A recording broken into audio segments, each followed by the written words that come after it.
नमस्कार देवियों और सज्जनों, व्यालोकवाणी में आप सभी का स्वागत है। और हमारे साथ थोड़े समय के अंतराल के बाद आप सभी के सुपरिचित अवनीश पीएन शर्मा हैं, हमारे बड़े भाई और प्रारब्ध के फाउंडर और एडिटर। भाई साहब, सर बहुत बहुत स्वागत है आपका। अंतराल के बाद दिख रहे हैं आप। व्यालोक जी बहुत बहुत नमस्कार, सभी दर्शकों को प्रणाम जी। सर ये हो क्या रहा है? मैं सीधे मुद्दे की बात पर आऊंगा, बिना इधर उधर गए। हारमोनियम बीच में लेके जाना होगा तो जाऊंगा। बंगाल गया, महाराष्ट्र चला गया, डूब गया। इतना डूबा कि संजय राउत, जो इसके लिए कुख्यात है कि वह गालियां बकता है, जो हरामखोर को नॉटी शब्द से बदल देता है, उसने बाकायदा कैमरे पर इस बार गालियां तक दे दी। इतना उत्तेजित हुआ और ये भी कह दिया कि इसको कट मत करना पत्रकारों से, और वो वीडियो वायरल हुआ है। लेकिन आज मैं आपको केवल और केवल लाया हूं उत्तर प्रदेश के लिए। ये उत्तर प्रदेश में अखिलेश भैया क्यों दौड़े दौड़े भागे भागे से फिर रहे हैं? सवाल ये उठ रहे हैं कि कुछ लोगों ने चिट्ठी लिख दी है, किसी एक राम गोपाल यादव जी का नाम आ रहा है, जो अखिलेश यादव जी के रिश्तेदार भी हैं। कहा जा रहा है कि उनको अलगाने का बहुत दुष्परिणाम होगा। फिर कहा जा रहा है कि कुछ सांसदों की वहां भी नाराजगी चल रही है। और एक शब्द में कहें तो उत्तर प्रदेश में भी ऑपरेशन लोटस या operation SP, operation Samajwadi party शुरू हो गया है। क्या हो रहा है ये सब? Over to you sir. बिल्कुल बिल्कुल बिल्कुल बिल्कुल। मुझे दो लाइनें याद आ रही हैं, तो दो अलग अलग लाइनें मैं पहले आपके सामने रख देता हूं। उसके बाद ये उत्तर प्रदेश में और आपके सवाल के हवाले से क्या दरअसल हो रहा है या क्या होने वाला है या क्या हो चुका है, इसका अंदाजा लगेगा। न उड़ा यूं ठोकरों से मेरी खाके कब्र जालिम, बस एक रह गई है मेरे प्यार की निशानी। एक तरफ ये लाइन, और दूसरी तरफ जो दूसरी लाइन है वो भी है कि मौसमों के आने में मौसमों के जाने में बहुत ग्लास टूटेंगे शराब खाने में। इन दो लाइनों के साथ मैं उत्तर प्रदेश लेके चल रहा हूँ। देखिए, इस पूरी जो अभी तक कहानी निकल के आई है सपा के टूट की, पहले तो मैं आपकी एक बात से ना इत्तेफाकी रखता हूँ। आपने कहा ऑपरेशन लोटस, ऑपरेशन सपा, तो पहले तो ये देखना पड़ेगा कि दरअसल वाकई ये भारतीय जनता पार्टी या एनडीए की तरफ से किया गया कोई प्रयास है, या लाले दी जान खुद अपनी दुकान समेटने और दुकान दुकान बिखरने की स्थिति में है।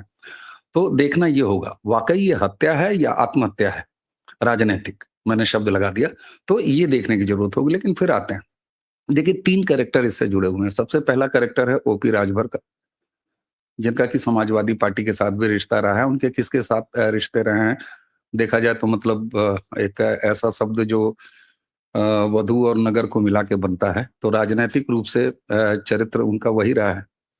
तो सबसे पहले उन्होंने एक बात की, और विशेष तौर पर अगर दर्शक ओम प्रकाश राजभर को अगर फॉलो करें, पिछले लगभग 1 से 1.5 महीने उनके सोशल मीडिया हैंडल को अगर आप फॉलो करिएगा, तो पियर का चाचा सुबह उठते हैं, चाय पीते हैं, नाश्ता करते हैं, उसके बाद अपनी दवा वगैरह, ईश्वर न करे उनको बहुत ज्यादा दवा खाने की कोई आवश्यकता हो, लेकिन यह सब करने के बाद वो अपना ट्विटर यानी एक्स खोलते हैं और एक्स पे बहुत प्यार से अखिलेश यादव को रेलते हैं। यह उनका रोज का काम है। उन्होंने अखिलेश यादव के पीडीए के तरह तरह के नाम रखे हैं, वो भी आप सबको दिखाई दे रहा है। पीडीए में है ना, मतलब पीट देगा यादव से लेके अब काट देगा यादव तक वो आ गए हैं, काट देगा अहिर तक आ गए हैं। तो वो एक सुनियोजित तरीके से चलना है। और एक बात जान लीजिए, चाहे कैबिनेट मोदी की हो चाहे कैबिनेट योगी की हो, लोग लाख बतौलबाजी करते रहें, चंडू खाने लखनऊ दिल्ली के लाख गैस भरते रहें, लेकिन भारतीय जनता पार्टी या एनडीए की सरकारों में ये पाया गया है कि बेलगाम घोड़े भी यहाँ लगाम से चलते हैं। ओम प्रकाश राजभर अगर सुबह सवेरे उठ के रेल देते हैं अखिलेश यादव को, तो यह पूरी तरीके से एनडीए का संयुक्त उपक्रम है, जिसके विभाग के विभागाध्यक्ष इस समय ओम प्रकाश राजभर बनाए गए हैं। तो पहला सीन ये, उन्होंने कहा कि साहब अखिलेश जी, आप इधर उधर क्यों जाते हैं, आपके अपने सांसद टूटने वाले हैं, आप अपने सांसदों को बचाइए। यहां ध्यान रखिएगा, सांसदों के टूटने की बात चल रही है, विधानसभा में टूट की बात नहीं चल रही है। यहाँ ये कहानी ममता बनर्जी से अगर जोड़ा जाए या कोई जोड़ने पर उतारू हो तो उसको ये सोच लेना चाहिए कि पहले ममता बनर्जी की विधानसभा में विधानसभा पार्टी विधायक टूटे, उसके बाद कहीं सांसदों का नंबर आया, लेकिन यहाँ शुरुआत ही सांसदों से हुई। ओम प्रकाश राजभर जब तक थे तब तक यकीन बताऊं आपको, इसमें कोई बड़ी ईमानदारी की बात है, इससे स्वीकार भी करना चाहिए, मैंने बिल्कुल सीरियस नहीं लिया था, कतई सीरियस नहीं लिया था और न लिया जाना चाहिए, क्योंकि ओम प्रकाश राजभर की प्रवृत्ति ऐसी है। वो बड़बोले व्यक्ति हैं, राजनीतिक अपना हित साधते हैं, अपने समाज का हित साधते हैं, कभी यहाँ रहते हैं कभी वहां रहते हैं। लेकिन उसके बाद डिप्टी सीएम केशव मौर्य इस पूरी कहानी में एंटर करते हैं और वो बाकायदे नंबर देते हैं। वो कहते हैं 25 से 27 सांसद हमारी पार्टी यानी भारतीय जनता पार्टी के संपर्क में। अब सवाल ये होता है कि क्या भारतीय जनता पार्टी लेने को तैयार है, तब मैं आपकी उस बात को मान जाऊं कि ऑपरेशन लोटस या ऑपरेशन एसपी चल रहा है। कायदे से तो ऑपरेशन तृणमूल भी नहीं चला। क्यों? क्या तृणमूल के जितने भी बागी हुए वो सारे भारतीय जनता पार्टी में ले लिए गए? भारतीय जनता पार्टी ने अपने दरवाजे खोल दिए? नहीं खोले।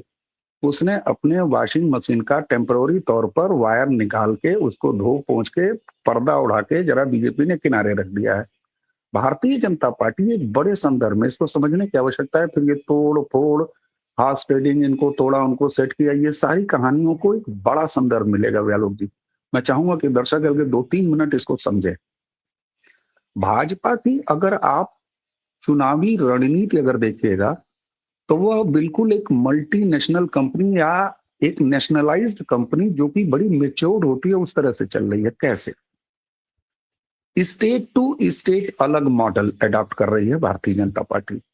भारतीय जनता पार्टी जब बंगाल जैसे प्रदेश में जाकर चुनाव लड़ती है तो वहां पर अपना नाम, अपनी पहचान जाहिर करती है बंगाल भाजपा, बंगाल भारतीय जनता पार्टी। वह पूरे नॉर्थ ईस्ट में जब अपनी सरकारें एक के बाद एक बनाती है तो कहीं वो त्रिपुरा में जाती है तो त्रिपुरा भारतीय जनता पार्टी बन के लड़ती है, मणिपुर भाजपा बन के लड़ती है, मेघालय भाजपा बन के लड़ती है। और आगे आने वाले समय में आपको ऐसा नहीं है कि यूपी में यूपी भाजपा बन के, बिहार में बिहार भाजपा। मतलब कुल कहने का मेरा ये है कि चाहे वो टिकट वितरण हो, चाहे मुद्दों का चुनाव हो, यहाँ तक कि स्लोगन का चुनाव हो, यहाँ तक कि नेता कब कौन जाएगा प्रचार करने के लिए इसका चुनाव हो, संगठन के स्तर पर कौन वहां का इंचार्ज होगा, पर्यवेक्षक होगा, यहाँ तक वो स्पेशलाइज्ड डिजाइन कर रहे हैं कि इस प्रदेश का चुनाव है। जैसे मैं आपको बता दूं, लोगों को बड़ा असामान्य लगा जो नॉर्थ इंडिया के हैं कि अरे बताइए, भारतीय जनता पार्टी ने और उनके नेता ने, वो हिमाचल वाले कौन साहब हैं, यंग, उन्होंने भगवा पटका पहन के मछली खा ली। अब लीजिए साहब, त्रिपुंड चंदन लगा के अपने जनेऊ को ऐसे टनटनाते हुए नॉर्थ इंडियन निकल गए हिंदी पट्टी के लोग कि अरे बताइए यह तो अनर्थ हो गया। अरे भाई, कभी टिकट कटाओ या बिना टिकट कटा के बंगाल चले जाओ, तब जाके बंगाल में तुमको मछली की संस्कृति का पता चलेगा। मैं मंदिर के एक प्राण प्रतिष्ठा में असम में एक बंगाली परिवार द्वारा बनाए गए मंदिर में माछेर झोल खा के आया हूं। अब बोलो तुम क्या कर लोगे? भाजपा ने वहां क्या किया? तनिक भी परवाह नहीं की मध्य प्रदेश का, उत्तर प्रदेश का, बिहार का। वह जो सनातनी है जिसकी अवधारणा में शाम को 5 बजे खाना खा लेना है ताकि उससे दब के कोई चींटी न मर जाए, वह भी एक संस्कार है, वह भी एक तरीका है। और ऐसे लोग भी, ऐसा समाज भी भाजपा का वोटर है। ये आप देखिए विस्तार। तो अब आपको कल पंजाब में भांगड़ा करते हुए भारतीय जनता पार्टी नजर आएगी। यानी पंजाब के लिए, पंजाब की समस्या, पंजाब के फ्लेवर में, पंजाब की जमीन पर पंजाबी लोगों द्वारा। यही मैं बार बार बंगाल के लिए कहता रहा कि बंगाल के चुनाव को सफलता से जीतने में बीजेपी ने क्या किया? बंगाल का चुनाव, बंगाल में बंगालियों द्वारा, बंगाली तबीयत से, बंगाली खाना खाते हुए, झालमुड़ी का, प्रधानमंत्री भी गए तो झालमुड़ी खाए, भेजा फिर जाओ भैया तुम मछली भी खाओ। कारण क्यों? क्योंकि मछली मीट अंडे पर चली आई थी ममता बनर्जी। तो भाजपा के जब आप इस कलेवर को देखिएगा कि यार तमिलनाडु में इनकी स्ट्रेटेजी और रणनीति बिल्कुल अलग है। वहां सापड़िल्ला करते हुए ये करेंगे, वहां पूरी सब्जी लेके नहीं जाएंगे। नॉर्थ ईस्ट में आप किरण रिजिजू भोजन की स्वतंत्रता पर सीधे बोलते हैं कि हाँ हमारे यहाँ बीफ कल्चर में है खाना, हमारे यहाँ सुअर कल्चर में है खाना, वो खाया जाएगा। तो ये एक जब नई स्ट्रेटेजी आप देख लेंगे भारतीय जनता पार्टी के राजनीति करने की, तो फिर आप इसको ऑपरेशन लोटस नहीं कह सकते। उत्तर प्रदेश में आते आते उत्तर प्रदेश के लिए भी स्पेशलाइज्ड है भाजपा। 2017 का स्पेशलाइजेशन आपको बता देता हूं, जो स्पेशल अप्रोच लगाया, क्या लगाया? सोशल इंजीनियरिंग, बटेंगे तो कटेंगे का नारा यहीं से निकल के पूरे भारत में गया और बंगाल में हुमास लेके जोर जोर से चिल्ला के कह रहा है हिंदू हिंदू भाई भाई। तो भारतीय जनता पार्टी यहाँ पर ऑपरेशन लोटस नहीं चला रही है। अब यह संकट, अगर मान लीजिए भारतीय जनता पार्टी कहीं ऑपरेशन चला के तोड़ रही है, तो जहां उसको आवश्यकता होती वहां वो तोड़ती। महाराष्ट्र के बाद बंगाल, बंगाल के बाद महाराष्ट्र कह लीजिए, उसके बाद आप कह लीजिए कि साहब डीएमके, डीएमके के साथ क्या हुआ भाई? भारतीय जनता पार्टी कौन सी वहां सरकार बनाने जा रही है? नहीं। तो यही स्थिति सपा के साथ है। और मैं फिर कहता हूं, अखिलेश यादव प्रधानमंत्री बनने जा रहे हैं, किसी को कल्पना है तो फिर अखिलेश यादव के सांसदों को तोड़ने में क्यों इंटरेस्टेड होगी भारतीय जनता पार्टी? लेकिन भाजपा ने यह भी तय कर लिया है कि अब इसे 240 सीटों के साथ 400 सीट वाली जो वजनदार परफॉर्मेंस है वो करके दिखाना है, तो संसद में नंबर चाहिए। उसके लिए जैसे मैंने अभी आपको कहा ना कि अलग-अलग प्रदेशों में अलग-अलग मॉडल अपना के राजनीति कर रही है, रणनीति बना रही है, ठीक यही उसने सेंटर में किया है। भारतीय जनता पार्टी ने अपने दरवाजे पर लिख दिया है नो एंट्री। उसके बाद उसने एक बड़ा-सा शीशा खोला है, खिड़की। उस खिड़की पे बहुत अच्छा साउंड सिस्टम लगा हुआ है कम्युनिकेशन, जिसमें उधर की फुसफुसाहट भी इधर आ जाती है और इधर के दिल की, मन की बात भी उधर चली जाती है। ये कोई जादुई मशीन है, जो कि वॉशिंग मशीन के बाद उन्होंने नया इंडक्ट किया है।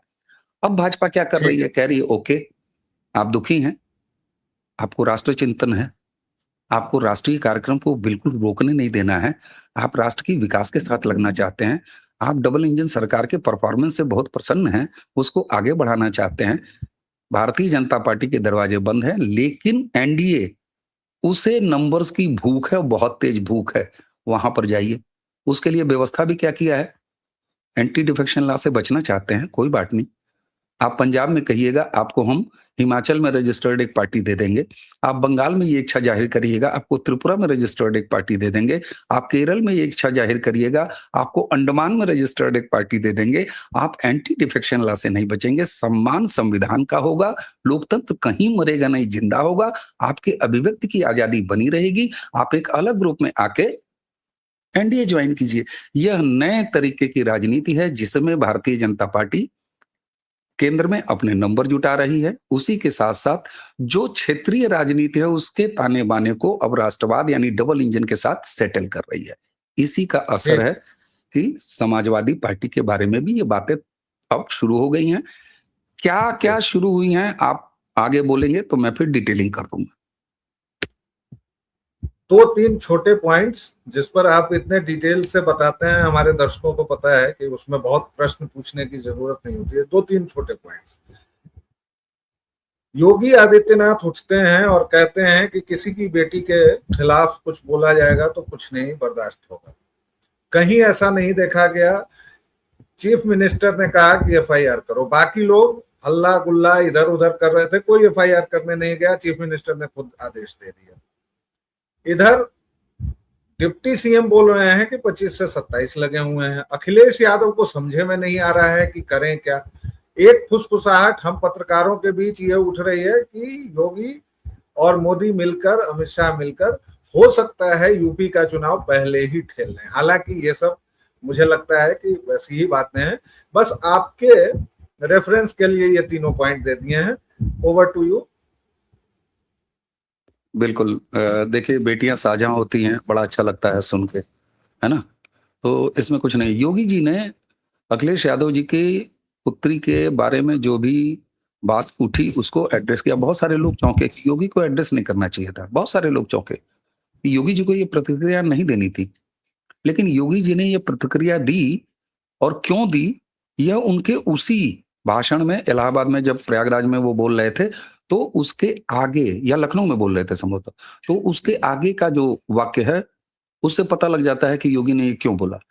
योगी ने कहा कि किसी की बहन बेटी के खिलाफ ऐसा नहीं होना चाहिए। अखिलेश यादव के बेटी के खिलाफ ऐसा बात चल रही थी, मैंने तुरंत कहा एफआईआर दर्ज कराओ। लेकिन उसके बाद उन्होंने क्या कहा, अखिलेश यादव जरा अपने लोगों को भी समझा लो कि वो बुजुर्ग वहां प्रधानमंत्री से लेके, सीनियर सिटीजन से लेके, राष्ट्रपति से लेके, मैथिली ठाकुर जैसी बिटिया से लेके और तमाम ऐसे लोगों के बारे में जो ये सपाई संस्कृति के लोग जिस तरह का व्यवहार, जिस तरह के अभिव्यक्ति की स्वतंत्रता पर भद्दा मजाक करते हैं, वो सेंटेंस क्या कह रहे थे कि समझा लो, समझा लो तो ठीक है, नहीं समझाओ तो फिर हमको दे दो, हम 2 मिनट में समझा लेंगे। योगी यह कहने के लिए इस पूरे प्रकरण का योगी ने संज्ञान लिया। और उन्होंने कहा कि हम तो वो लोग हैं जो पूरे गाँव की एक बेटी को पूरा गाँव की बेटी होती है, एक गाँव की बहू पूरे गाँव की बहू है। तो अखिलेश यादव को आईना दिखाने का काम और उनके जितने लपंडू हैं, उनको आईना दिखाने का काम किया। हालाँकि वो आईना लपंडुओं को नहीं दिखाया, वो लपंडुओं को तो सीधे डंडा दिखाते हैं। तब इन्होंने कहा कि हमको सौंप दो, फिर हम दुरुस्त कर देंगे, पहली बात।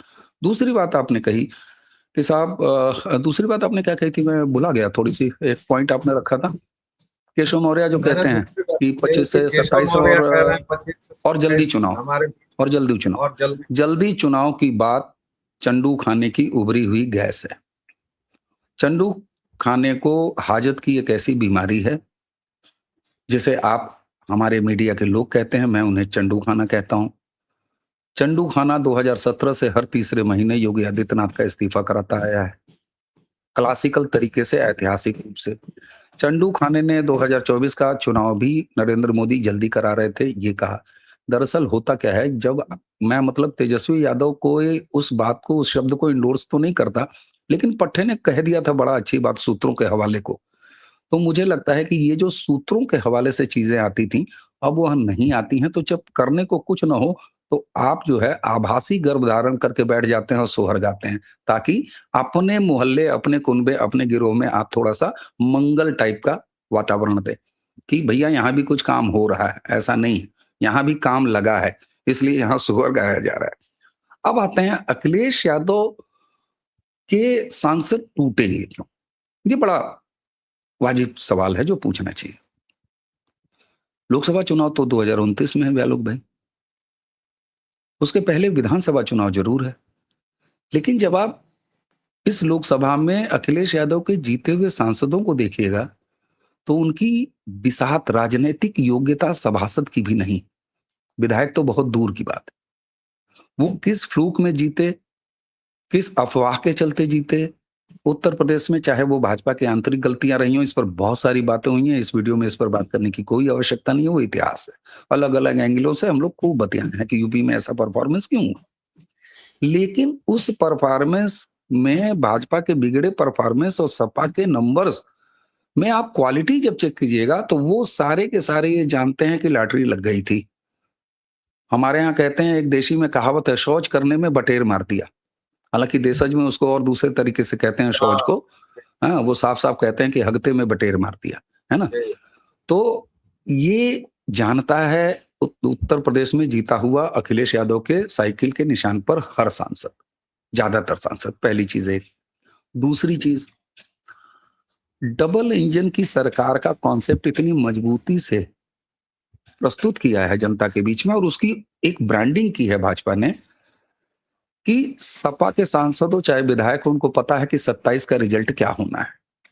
अब जब 27 का विधानसभा रिजल्ट उन्हें पता है क्या होना है, कि योगी तीसरी बार रिपीट हो ही रहे हैं, इसमें कोई शक नहीं है, तो 27 से 29 वो 2 साल क्या करेगा बैठ के अखिलेश यादव के साथ? वो किस खेत की मूली रहेगा? किसी खेत की मूली नहीं रहेगा। दूसरी तरफ एनडीए अपना बोर्ड लगा के बैठी हुई है कि हमको बहुत सारे काम कराने हैं, तुम्हारे नरमुंडों की गिनती की आवश्यकता है, तुम चाहो तो आ सकते हो। सांसद जाने का खतरा नहीं है, ये व्यवस्था कर दिया है भारतीय जनता पार्टी ने, कि तुम कहो तो हम तुमको अभी 2 मिनट में उत्तराखंड में रजिस्टर्ड एक पार्टी दे देंगे, या हो सकता है उत्तर प्रदेश में ही रजिस्टर्ड एक पार्टी दे दें। तो आप मुझे ये बताइए कि अच्छा, एक फैक्टर और है जो इन लोगों को डरा रहा है, जिसको आप भी मानेंगे, हम सब महसूस करते हैं और उसको होता हुआ देखते हैं। एक बड़ी इमोशनल आधार भारतीय जनता पार्टी के फेवर में धीरे-धीरे डेवलप कर गई है। जानते हैं क्या?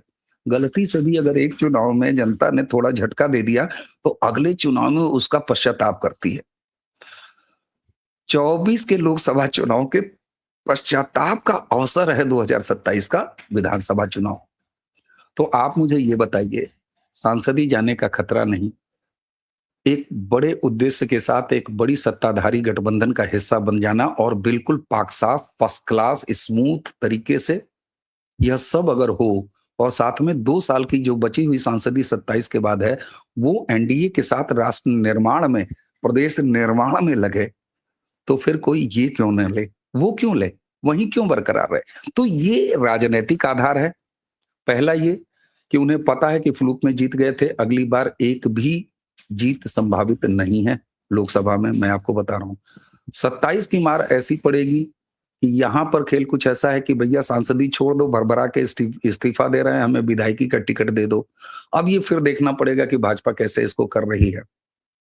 एक चीज और हम लोग बतिया लें तो पिक्चर पूरी क्लियर हो जाएगी, बातचीत भी पूरी हो जाएगी कि उस खेल का फिर क्या होगा। अमित शाह वर्सेस योगी, मोदी वर्सेस योगी, ये लोग तो आपस में लड़ रहा है, तो योगी जी को कैसे ये सेट करने देगा? योगी जी की इस पूरे सीन में, इस पूरे डेवलपमेंट में, इस पूरी कहानी में क्या स्थान है, ये जरूर बात कर लिया जाए। तो मैंने अभी आपसे कहा कि मंत्रिमंडल साहब चाहे दिल्ली का हो साहब का, या मंत्रिमंडल उत्तर प्रदेश का हो, एनडीए और भाजपा ने ये व्यवस्था और ये अनुशासन कायम कर रखा है कि कोई बिना केंद्रीय नेतृत्व या अपने प्रदेश के सर्वोच्च नेतृत्व की सहमति के बिना कुछ नहीं करता है, बोलता तो बिल्कुल नहीं। यहाँ स्वामी प्रसाद मौर्य नहीं पाए जाते। आप देखिए ओम प्रकाश राजभर के जरिए अगर ये बात शुरू कराई गई है, तो ओम प्रकाश राजभर कैबिनेट मिनिस्टर हैं योगी आदित्यनाथ जी की सरकार में। ओम प्रकाश राजभर एक घटक दल है, एनडीए के मजबूत घटक दल हैं, भले उनके नंबर्स उतने न हो, और वह अमित शाह और केंद्रीय नेतृत्व के संपर्क में रहते हैं। यह साझा प्रयास है, जैसे बेटियां सबकी साझा होती हैं, वैसे पार्टियां भी सारे आपस वालों की साझा होती हैं। तो यही दृष्टिकोण यहाँ भी है। दिक्कत यह है कि चंदू खानों को लगातार परेशान होना पड़ रहा है, बंगाल से लेके महाराष्ट्र, महाराष्ट्र के बाद मैं तमिलनाडु को भी नहीं छोड़ूंगा। लेकिन इन सारी चीजों में मैं आपको एक चीज और बताऊं, भाजपा के बारे में जो मैं अंतिम बात कहूंगा, मैंने आपको ये बताया कि ये स्टेट टू स्टेट अलग अलग रणनीति के साथ अब राजनीति कर रहे हैं। दूसरा, उसी के तहत अगर आप अन्ना मलाई को भारतीय जनता पार्टी से इस्तीफा देकर तमिलनाडु में एक अपनी नई राजनीति करते हुए देख रहे हैं, तो ये अन्ना मलाई का पलायन नहीं है, अन्ना मलाई की प्लेसमेंट है। कारण वही है, स्पेशलाइज्ड कंडीशनिंग वाली पॉलिटिक्स। तमिलनाडु में भारतीय जनता पार्टी हिंदी पट्टी की हिंदी वाली पार्टी है। नरेंद्र मोदी नॉन द्रविडियन चेहरे हैं। इसलिए आप मुझे एक चीज बताइए, अन्ना मलाई के साथ जो लोग भी लगातार जुड़े हैं और इतनी बड़ी संख्या में जुड़े हैं, क्या सनातनी राष्ट्रवादी केंद्रित लोग ही उनके साथ समर्थन में हैं? क्या आप ये समझते हैं कि वहां पर एंटी इंडिया जो सेंटिमेंट रखने वाले हैं, सनातन और को डेंगू मलेरिया कहने वाले जो सेंटिमेंट हैं, कि उनका जुड़ा होगा? नहीं, यह नेचुरल भारतीय जनता पार्टी की राजनीति को सूट करते हुए समर्थक हैं जो अन्ना मलाई के पास जाएंगे। अन्ना मलाई, मैं फिर वही दोहराऊंगा आपको, ठेठ तमिलियन, विशुद्ध तमिल मुद्दे, विशुद्ध तमिल चेहरा, विशुद्ध तमिल स्टाइल ऑफ पॉलिटिक्स। और यह करके आगे आने वाला समय बताएगा कि यहाँ पर जब दूसरे दलों के असंतुष्ट और बागी लोगों को एक पार्टी मुहैया करा के एनडीए की तरफ लाया जा रहा है, तो फिर तमिलनाडु को एक अपना ही प्लेस किया हुआ बंदा वह जब उठेगा और वहां की तमिल राजनीति को तमिलियन फ्लेवर में ही क्रॉस करेगा, तो वह भी एक राष्ट्रवाद का ही प्लेसमेंट है वहां पर, वो भी आपको दिखाएगी। इसलिए पंजाब में किस तरह की पार्टी, पंजाब में आप देखिए डेवलपमेंट शुरू हो गया, इन्होंने अध्यक्ष बदल दिया, उसके बाद इन्होंने सीधे सीधे जो हमारे बिट्टू साहब हैं, बिट्टू साहब को कहा कि आप मंत्री हैं, अपने डिपार्टमेंट पर ध्यान लगाइए, लेकिन ज्यादा से ज्यादा समय अब आप बिताएंगे पंजाब में। पंजाब के एक बड़े हिंदू नेता को इसी राज्यसभा में मध्य प्रदेश के जरिए लेके आया गया, क्या आवश्यकता थी? क्योंकि पंजाब में भाजपा के पास नंबर नहीं है। ये संकेत हैं कि भारतीय जनता पार्टी फ्रंट से लीड करने के लिए तैयार है, और ड्रग्स जैसी जो समस्या है उसको हैंडल भारतीय जनता पार्टी की डबल इंजन वाली परफॉर्मेंस ही करा सकती है। ये अब धीरे धीरे अंडर करंट पैदा किया जा रहा है पंजाब में। तो पंजाब में आपको भंगड़ा करते हुए और तमाम और पंजाबी संस्कृति का सम्मान करते हुए उसके फ्लेवर में आपको वहां पर भाजपा लड़ते हुए दिखाई देगी। वहां पर हो सकता है पटका की जगह आपको पगड़ी बांधे हुए और प्रधानमंत्री ये संकेत देते हैं। तो ये एक ऐसा कलेवर है जिसको मैं सकारात्मक रूप से कह रहा हूं। कहीं कोई लोटस नहीं चल रहा, कहीं कोई ऑपरेशन नहीं चल रहा, नहीं अंतरात्मा की आवाज जगी है। राजनैतिक आत्महत्या के दौर में जा चुका है भारत का विपक्ष। क्यों? क्योंकि संभावित रूप से उसे अगर कोई लीड करता हुआ होता, जिसको कि कांग्रेस की कल्पना की जाती है, कांग्रेस इस देश में राष्ट्रवादी राजनीति से पूरी तरीके से अलग हो चुकी है।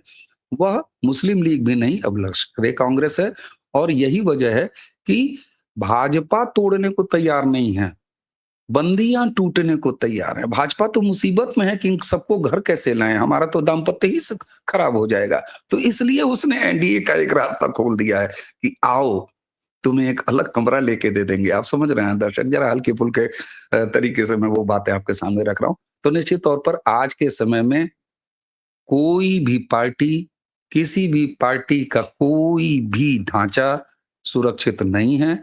क्यों? क्योंकि भारत में राष्ट्रवादी सुरक्षात्मक राजनीति का एक वातावरण तैयार हो गया है। जी। बहुत बहुत धन्यवाद, आपने इतने विस्तार से और इतनी चीजें कही। एक चीज बस जोड़ देता हूं दर्शकों, अन्ना मलाई की राजनीति का कलेवर आप तभी देख लें कि वह अलग हुए हैं और उन्होंने माइग्रेंट लेबरर्स को लेकर हमला बोल दिया है, और ठीक उसी अंदाज में जो तमिल बनाम अन्य नॉर्थ के राज्यों का डिवाइड होता है। ये और भाजपा में रहकर वो नहीं कर सकते थे, ये भाजपा में रहकर नहीं कर सकते थे, और भाजपा में रहते हुए भी वो त्रिभाषा फॉर्मूले पर कोंख कूख काख करते ही रहते थे। तो राजनीति में संकेत बड़े महत्वपूर्ण होते हैं। फिलहाल अगर आपको ये अच्छा लगा हो तो इसको शेयर कीजिए, क्योंकि हमारी आवाज आपके जरिए देर तक पहुंचती है, दूर तक पहुंचती है। अवनीश जी, आपका बहुत बहुत धन्यवाद, आपने अपने व्यस्त कार्यक्रम में से हमें समय दिया। दर्शकों श्रोताओं, अभी के लिए इतना ही। आप अगर इस चैनल को सपोर्ट करना चाहते हैं तो क्यूआर कोड और नीचे फोन नंबर दिया हुआ है, और प्लीज व्यालोकवाणी और प्रारब्ध हमारे दोनों ठिकानों को आप सब्सक्राइब करें, लाइक करें और शेयर करें। अभी के लिए इतना ही, फिर मिलेंगे, तब तक के लिए जय जय सिया राम। जय जय।